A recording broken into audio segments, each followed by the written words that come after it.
7:21 p.m. Agradezco que nos tome esta llamada el doctor Juan Carlos Baker, el ex subsecretario de Comercio Exterior y también catedrático de la Universidad Panamericana, experto en temas de negociaciones. Él estuvo involucrado en la negociación del TEMEC y a quien siempre saludo con gusto y agradezco que nos tome la llamada. ¿Cómo estás, Juan Carlos? Primitivo, muy buenas noches. Encantado de saludarte aquí en el espacio de Pepe. Y bueno, como tú, siguiendo pues con muchísimo detalle toda esta vorágine, ¿no? La verdad es que a veces por momentos da mareo, ¿no? Oye, sí, por momentos ya mareo, porque además hay muchos elementos mezclados, elementos que el propio Donald Trump pone sobre la mesa y además disparos para todos los frentes. Hoy ya vimos que también apunta no solamente a México, sino a Canadá y a la Unión Europea y a China. Es de verdad muy complicado seguirle el paso a Donald Trump, pero lo importante es qué va a pasar con México y cuál es la situación. ¿Qué puede hacer el gobierno de Claudia Sheinbaum ante una amenaza tan grande, pero también tan indefinida como la que ha lanzado el presidente de Estados Unidos, Juan Carlos? Bueno, a ver, mira, Primitivo, yo creo que son como dos dimensiones Ajá. de la pregunta. Primero, yo creo que efectivamente, pues Donald Trump hizo estos anuncios el día de hoy. Quién sabe si mañana los va a implementar. Es una persona que cambia de opinión muy seguida, pero sí tenemos que tomarlo en serio y por lo tanto México tiene que estar preparado, lo cual me lleva a la segunda parte de tu pregunta. ¿Qué puede hacer nuestro país? A ver, primero, evidentemente tenemos que dejar muy claro que esta maniobra o esta decisión de Donald Trump, si es que se confirma, es una violación del Tratado de Libre Comercio que tenemos con ellos. Es decir, por momentos como que parece que solamente nos ponemos a discutir la magnitud del arancel que va a poner Donald Trump como si tuviera él una carta blanca para violar los acuerdos, y pues eso definitivamente no lo podemos permitir. Entonces, lo primero es que el gobierno de México tiene que dejar claro que esto es una violación al tratado, que va a iniciar los medios legales con los que cuenta, que va a ejercer represalias si es que eso se decide, porque pues no podemos pasar una violación tan flagrante de las reglas comerciales. Ese creo que es el punto como más evidente. Pero también, pues siendo muy pragmáticos, Primitivo, sabemos que la economía de México y la economía de Estados Unidos tienen una integración muy profunda y entonces, pues sí, tenemos que hablar, tenemos que lanzar un proceso de diálogo, de negociaciones, pues que permita que esos aranceles, si es que se llegan a imponer, pues sean removidos lo más pronto posible, porque, pues la verdad, las economías de nuestros países, insisto, están tan integradas que una disrupción como la que parecería dibujarse en ese escenario, pues sería muy mala para los dos países. Entonces, en resumen, lo primero es dejar claro que lo que va a pasar mañana o cuando sea que el presidente Trump lo aplique es ilegal, no lo podemos permitir, México tiene que reaccionar, pero dejando la puerta abierta pues al diálogo y a una negociación que permita que no se descarrile la relación comercial. ¿Qué es más efectivo con Trump? Y tú lo conoces muy bien, Juan Carlos. ¿Qué es más efectivo o eficiente? ¿El diálogo o las represalias? Yo creo que no son mutuamente excluyentes, Primitivo, la verdad. O sea, me parece que, sobre todo con un personaje como es Donald Trump, y aquí no es una interpretación mía, está muy estudiado y hay cualquier cantidad de publicaciones que hablan de sus características como líder, como negociador, etcétera. Pues con una persona como él, en donde pues te va a tratar de apabullar, en donde va a tratar de imponer la fuerza, pues no puedes dejar de reaccionar, ¿sí? Obviamente hay que hacerlo inteligente, hay que hacerlo de forma estratégica.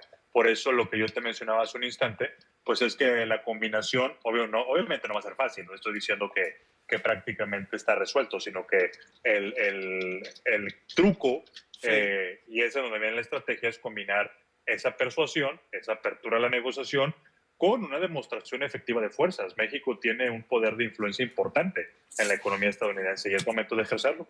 Ahora, ¿le conviene a México mantener una negociación en donde están sobre la mesa cuestiones tan diferentes y que a lo mejor no tienen nada que ver, como el Tratado de Libre Comercio y la integración comercial por un lado, por el otro lado el combate al tráfico de fentanilo y por el otro lado el combate también, ni modo, así hay que decirlo, a la migración indocumentada a Estados Unidos? ¿Se puede mantener una buena negociación con esas tres pistas abiertas?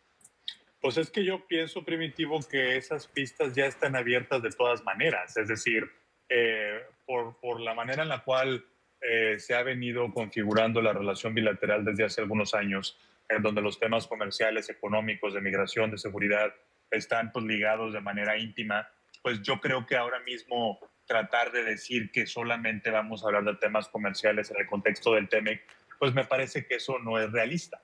Entonces, incluso te argumentaría que el combinar los temas no fue una decisión mexicana, por cierto, Sí. y no es algo que nosotros hubiéramos permitido o que hace años hubiera surgido la iniciativa nuestra.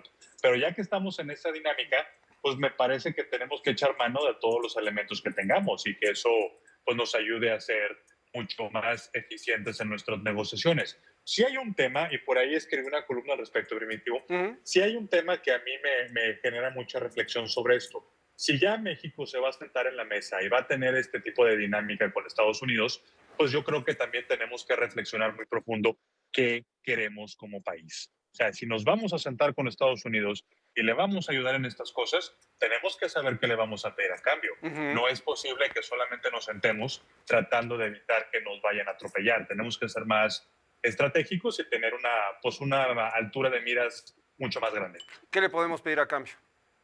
Yo creo que el tema del proyecto del desarrollo conjunto es bien importante. O sea, en un escenario en donde Donald Trump está, como tú dices al principio, tirando para todos lados y tratando de imponer la incertidumbre y el terror con todo el mundo, nosotros como país tendríamos que decir que si vamos a ser el socio estratégico que ellos están pidiendo o esperando de nosotros, entonces nos tienen que extender la certidumbre de que jamás nos van a considerar una amenaza a su seguridad nacional, que vamos a poder tener acceso a los proyectos de desarrollo que el Congreso de Estados Unidos está fomentando, en fin, que realmente vamos a tener esa mayoría de edad, si me permites, en la relación bilateral.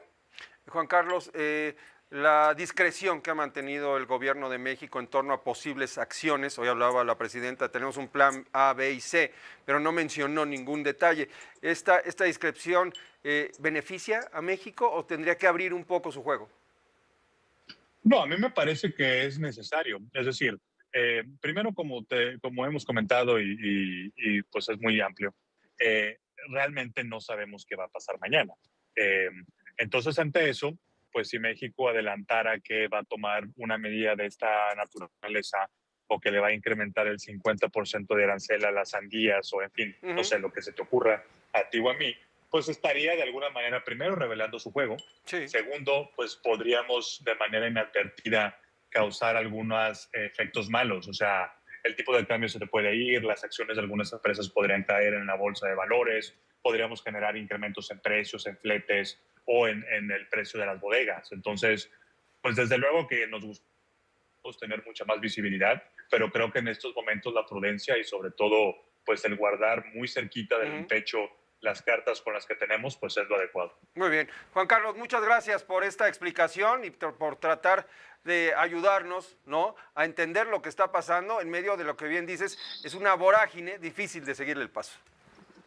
Con mucho gusto, siempre a tus órdenes, Primitivo, y evidentemente aquí también reiterarle a tu audiencia pues que tenemos que estar tranquilos. Sé que es momento de mucho nervio, sé que también hay cosas que nos preocupan, todo el mundo tiene un familiar allá o tiene algún tipo de negocio o etcétera, pero hay que estar tranquilos porque si nos empezamos a nublar nuestra visión, vamos a tomar decisiones equivocadas. Muy bien, gracias Juan Carlos, buenas noches.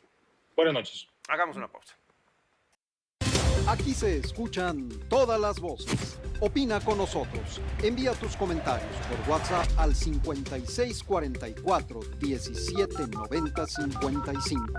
Síguenos también en las redes sociales de Grupo Fórmula. En X, Radio-Fórmula. En Facebook, @Radio Fórmula MX.